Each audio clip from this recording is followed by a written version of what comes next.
Hi friends, നമസ്കാരം. നമ്മുടെ ഇഷ്ടവിശേഷമായ സ്നേഹക്കൂണ്ട് വിശേഷമായിട്ട് വന്നിരിക്കുന്നത്. അപ്പം എല്ലാവർക്കും നല്ലൊരു ദിവസം ആശംസിച്ചുകൊണ്ട് തന്നെ വിശേഷത്തിലേക്ക് പോകാം. തുടങ്ങുമ്പോൾ തന്നെ കാണുന്നത് നമ്മുടെ പൂർണിമേനെയാണ്. അപ്പം പൂർണിമ ഋതുവിനെ നോക്കിയിരിക്കുകയാണ്. കൂടെ നമ്മുടെ അച്ചുവും ബേബി ചേച്ചിയും ശ്രീഹരിയും ഉണ്ട് കേട്ടോ. അപ്പം ഇവരെല്ലാവരും നോക്കി നിൽക്കുകയാണ് കേട്ടോ. എന്താ ചെയ്യേണ്ടതെന്ന് അറിയാതെ വിഷമിച്ച് നിൽക്കുകയാണ്. അപ്പം ഇവരിങ്ങനെ സംസാരിക്കുകയാണ്. അതെ, ഇങ്ങനെ വിഷമിക്കാതെ. സേതുവും പല്ലവിയും അവളെ കണ്ടിട്ടും അവൾ ഓടിപ്പോയെന്നാണോ പറയുന്നത്? കണ്ടിട്ട് ഓടിപ്പോയതാണോ എന്ന് നിശ്ചയില്ല അമ്മേ. പക്ഷെ അവര് ഋതുവിനെ കണ്ടിരുന്നോ ഫുട്പാത്തിലൂടെ പോകുന്നത്? ഈ വെയിലത്തോ എന്ന് ചോദിച്ചു. കാറിൽ നിന്ന് ഇറങ്ങാത്തവളാ അവള്. ഓട്ടോയിൽ പോകുമ്പോഴും AC ഇല്ലാത്തതിന്റെ അസ്വസ്ഥത അവളുടെ മുഖത്ത് തന്നെ നമുക്ക് വായിച്ചെടുക്കാവുന്നതാണ്. എന്നിട്ടാ ആ പെണ്ണ വെയിലത്ത് ഫുട്പാത്തിലൂടെ നടക്കുന്നത്. കഷ്ടം തന്നെ. പല്ലവി ചേച്ചി വിളിച്ചപ്പോ ഫോൺ കട്ട് ചെയ്യാ ചെയ്തത്. രാവിലെ ഇറങ്ങിയപ്പോ തന്നെ ഒരു കള്ളലക്ഷണം ഉണ്ടായിരുന്നു. അപ്പൊ ദേണ്ട വെയിലൊക്കെ കൊണ്ട് വാടി തളർന്ന് ഋതു ദേണ്ട കയറി വരികയാണ് കേട്ടോ. അപ്പൊ കയറി വരുന്ന സമയത്ത് ഇവരെല്ലാവരും ഇവിടെ നിൽക്കാണ്. അപ്പൊ വേഗം തന്നെ ഋതു വിഷയം മാറ്റിയതുപോലെ, അല്ല നിങ്ങൾ എന്താ ഇവിടെ നിൽക്കുന്നത് എന്നിങ്ങനെ ചോദിക്കുകയാണ് എല്ലാവരും. എന്താ എന്നെ ഇങ്ങനെ നോക്കുന്നത്? അപ്പൊ എല്ലാവരും ഋതുവിനെ ഇങ്ങനെ തുറച്ചു നോക്കുന്ന പോലെ നോക്കുകയാണ്. അല്ല, എന്താ ഇവിടെ തന്നെ നിന്നത്? ഞാൻ പോയപ്പോഴും ഇവിടെ തന്നെ എല്ലാവരും നിൽപ്പുണ്ടായിരുന്നല്ലോ, അതാ ചോദിച്ചത് എന്ന് പറഞ്ഞു. ഒന്നും മിണ്ടിയില്ല. എല്ലാവരും ഇങ്ങനെ നോക്കുക. ബേബി ചേച്ചി ഒന്നും ഉണ്ടാക്കി വെച്ചില്ലേ? എന്റെ പണി കഴിഞ്ഞതാ. ഹോ ഭാഗ്യം. എനിക്ക് വിശന്നിട്ട് വയ്യ. ഞാൻ ഈ ഡ്രസ്സൊക്കെ മാറ്റിട്ടൊന്ന് വരാട്ടോ എന്ന് പറഞ്ഞു അകത്തേക്ക് പോകാൻ നേരത്ത് പൂർണിമ ഒന്നു നിന്നേ എന്ന് പറഞ്ഞു. എന്നിട്ട് നേരെ ഋതുവിന്റെ അടുത്തേക്ക് അങ്ങ് ചെല്ലുകയാണ് കേട്ടോ. അപ്പൊ ഋതു ബെപ്പ വെക്കാൻ റെഡി ആയിട്ടാ നിൽക്കുന്നത് എന്നുള്ള മട്ടില്ല. അല്ല എന്താ അമ്മേ എന്ന് ചോദിച്ചു. നീ എവിടെ പോയതാന്നാ പറഞ്ഞത്? ഹോസ്പിറ്റലില്. അതെന്താ? നീ എങ്ങനെയാ പോയത്? അത് പിന്നെ ഞാൻ ടാക്സി വിളിച്ച്.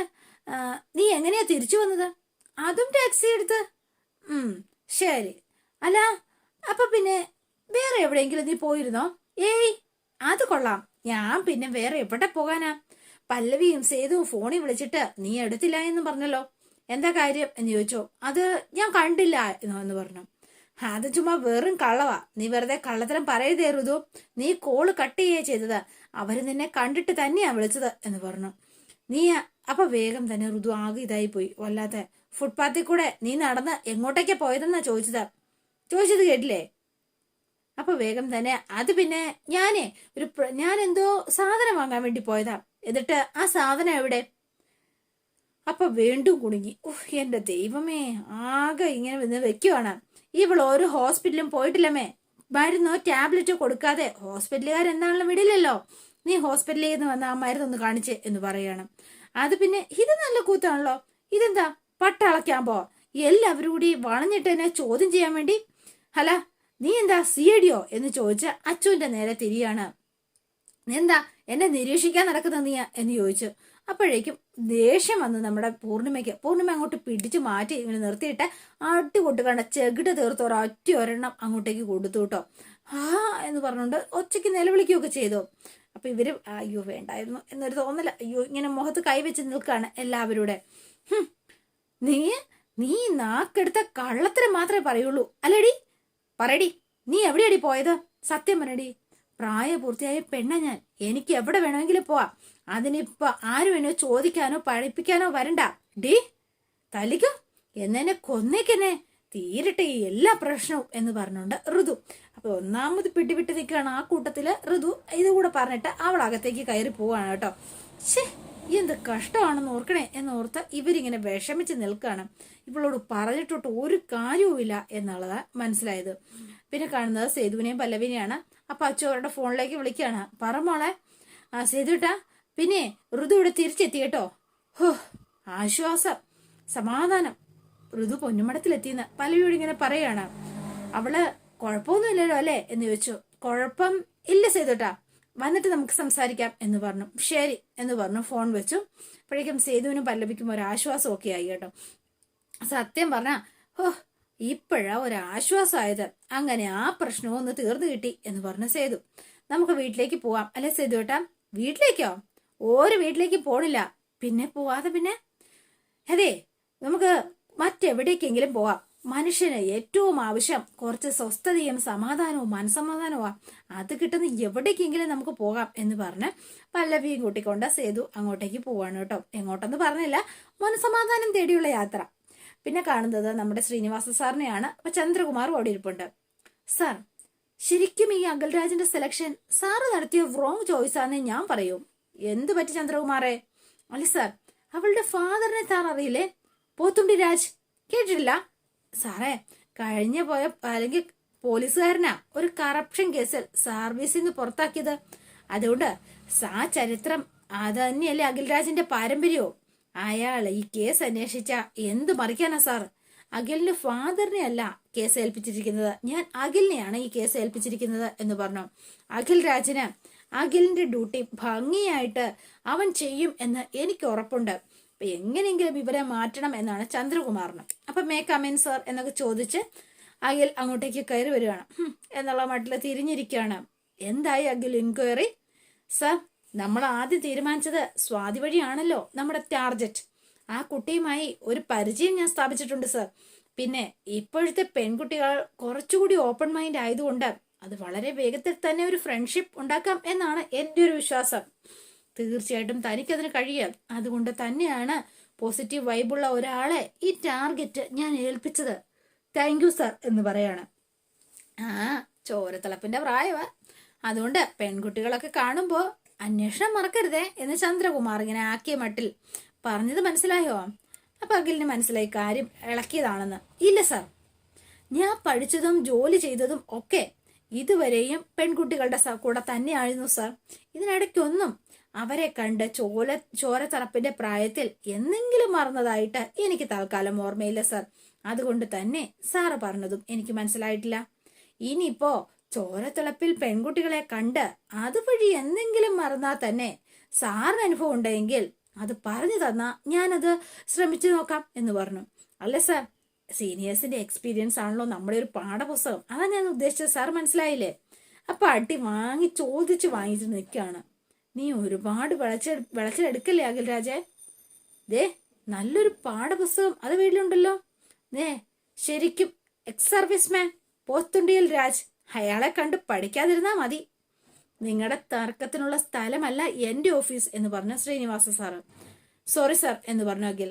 അതുകൊണ്ട് അഖിലിന് അതെ പ്ലാൻ കാണും എന്ന് എനിക്കറിയാം. എല്ലാ സഹായവും തനിക്കുണ്ടാവും. സ്വാതിയെ കാര്യമായി നിരീക്ഷിക്കുക.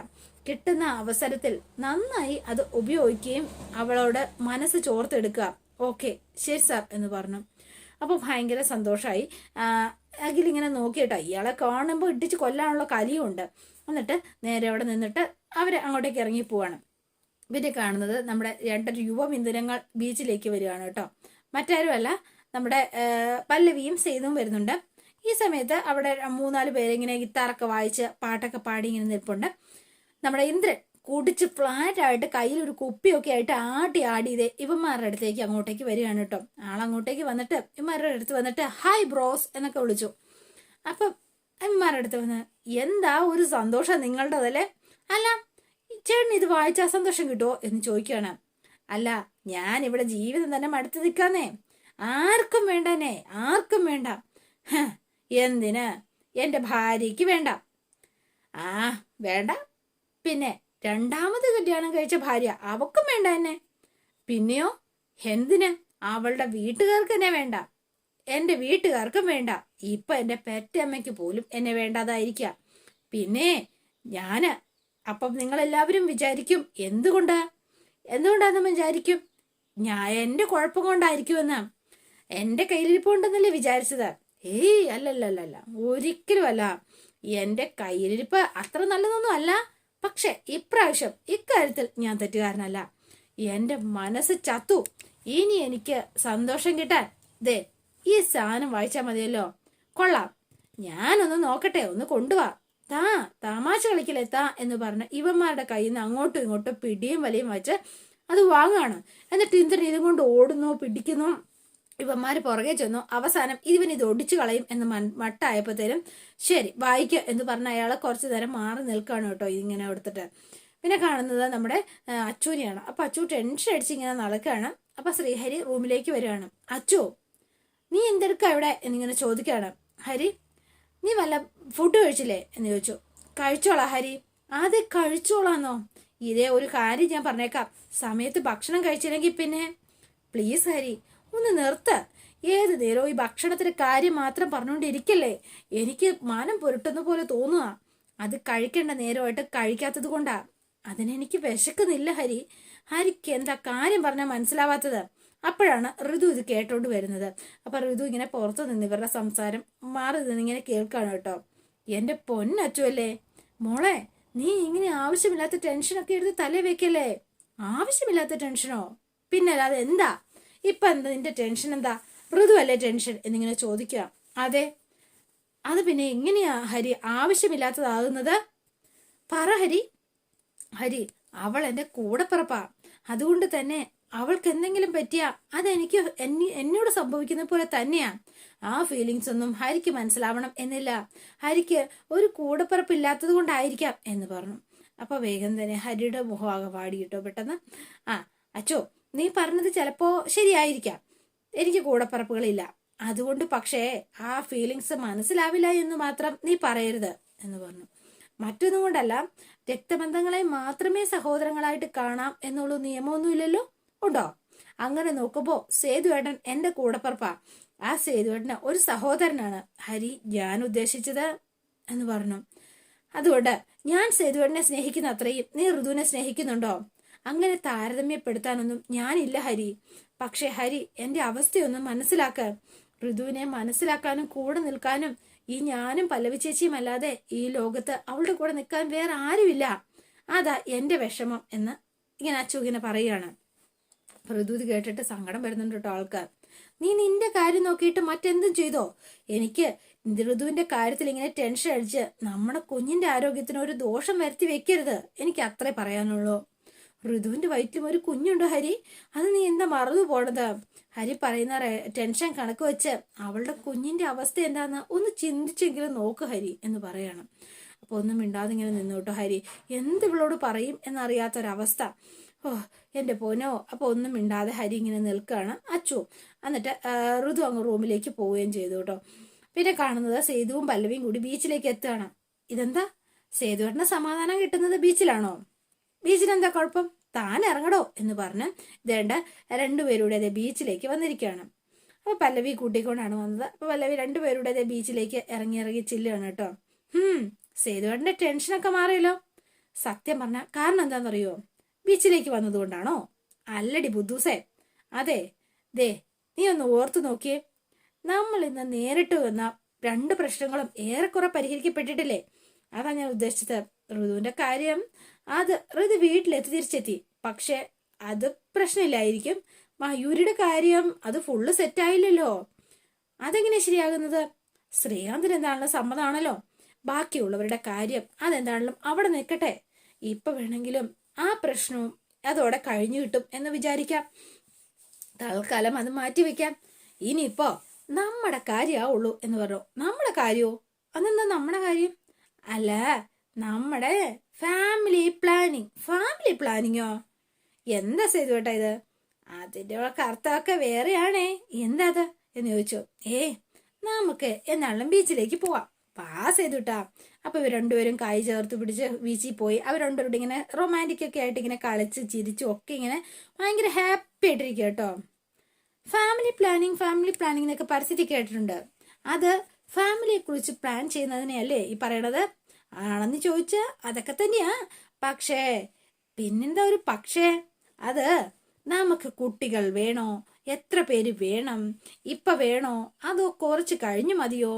അങ്ങനെ ഉള്ള കാര്യങ്ങളെ കുറിച്ച് സംസാരിക്കുന്നതും തീരുമാനിക്കുന്നതിനെയാണ് ഫാമിലി പ്ലാനിങ് എന്ന് പറയണത്. ഓഹോ, അപ്പൊ അതാണല്ലേ കാര്യം. ചുമ്മാതല്ല ഞാനങ്ങനെ പറഞ്ഞപ്പോ നീ നാണൊക്കെ ആയത്. ആ പറ. അല്ല എങ്കിൽ പിന്നെ നമുക്ക് നമ്മുടെ ഫാമിലി പ്ലാനിങ് അങ്ങ് നടത്തിയേക്കാം. നമുക്ക് എത്ര കുട്ടികൾ വേണം എന്നിങ്ങനെ ചോദിക്കാം. അപ്പൊ പല്ലവി ആകെ നാണത്തോടെ ഇങ്ങനെ നിൽക്കുക കേട്ടോ. പറഞ്ഞോ പല്ലവി, എത്രയാ എന്നിങ്ങനെ ചോദിച്ചു. പറ. മൂന്നാണോടോ എന്നിങ്ങനെ ചോദിച്ചു. ഒന്ന് പറയടോ പല്ലവി എന്ന് പറഞ്ഞു. പറയുക. അത് പിന്നെ സേതുട്ടാ ഇവരിങ്ങനെ സംസാരിച്ചുകൊണ്ടിരുന്നപ്പോഴാണ് ഇന്ദ്രനുമായിട്ട് മറ്റവന്മാര് കച്ചറ ഉണ്ടാക്കുന്നത്. അതായത് അമ്മമാര് ഗിത്താർ മേടിച്ചിട്ട് ഇവൻ എന്ത് ചെയ്താൽ കൊടുക്കില്ല, അതും വായിച്ചുകൊണ്ട് ഇങ്ങനെ നടക്കുകയാണ്.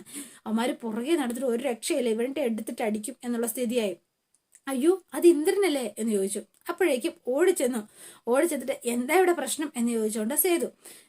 ബാക്കിയുള്ളവരെ ശല്യപ്പെടുത്താൻ ഓരോരുത്തന്മാർ വന്നോളും കുടിച്ചു മറിഞ്ഞ് എന്ന് പറഞ്ഞ് അവനെ കയ്യിൽ ഗിത്താർ വാങ്ങിച്ച് ഇവനെ തള്ളി താഴെ ഇട്ടിട്ട് അവന്മാര് നേരെ അങ്ങോട്ടേക്ക് പോവാ. എന്ത് പടം ഇത്, നിങ്ങൾ ചെല്ല എന്ന് പറഞ്ഞ് അവന്മാരെ ഒരു സ്ഥലത്ത് സേതു പറഞ്ഞു വിട്ടു. ഡാ പോവല്ലേ, അടിച്ച് ഫ്ലാറ്റ് ആയിട്ട് ഇത് നിലത്ത് കിടക്കുക കേട്ടോ. Come on guys.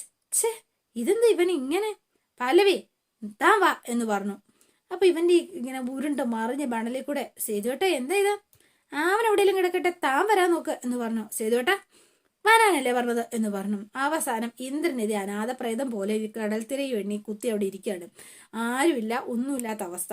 അപ്പൊ അതോടെയാണ് ഇന്നത്തെ വിശേഷം അവസാനിക്കുന്നത്. ഇനി നാളത്തെ വിശേഷം ഇതിലും ഗംഭീരമാണ്. അപ്പൊ എല്ലാവരും വെയിറ്റ് ചെയ്യുക. ഇഷ്ടപ്പെട്ടുവെങ്കിൽ ലൈക്ക് ചെയ്യാനും ഷെയർ ചെയ്യാനും സബ്സ്ക്രൈബ് ചെയ്യാനും മറക്കല്ലേ. പുതുപുത്ത വിശേഷമായിട്ട് എത്താം. Bye and see you again.